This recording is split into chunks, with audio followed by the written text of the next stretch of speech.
Waouh, c'est très compliqué ce matin. Vous allez entendre des personnes vous dire, sais-tu à qui tu parles? Tu parles au pasteur, tu parles au docteur, tu parles à l'apôtre. On ne parle pas à un homme de Dieu comme ça. Jésus n'a jamais interpellé des personnes sur la manière qu'on devait les parler. Parce qu'il avait compris que le temps de bavarder, c'est le temps de servir. Plus tu sers le peuple de Dieu, plus le peuple de Dieu reconnaît en toi l'autorité que le Seigneur t'a donnée.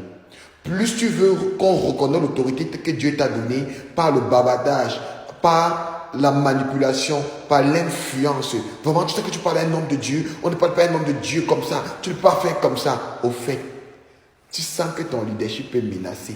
Et ton leadership est menacé parce que tu n'as pas de message. Tu ne reflètes pas la gloire de la parole de Dieu. C'est la raison pour laquelle tu sens ton leadership menacé.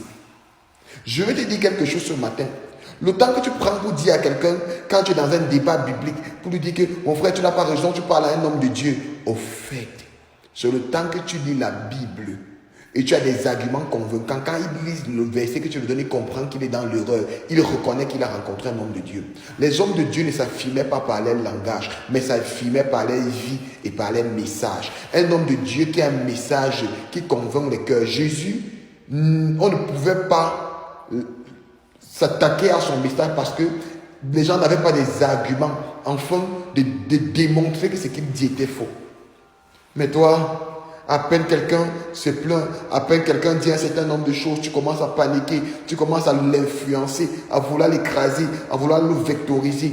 Aujourd'hui, c'est fréquent dans nos églises. Tu sais que tu parles au pasteur, tu sais que tu parles à l'apôtre, tu sais que tu parles à telle personne. Arrêtez ça.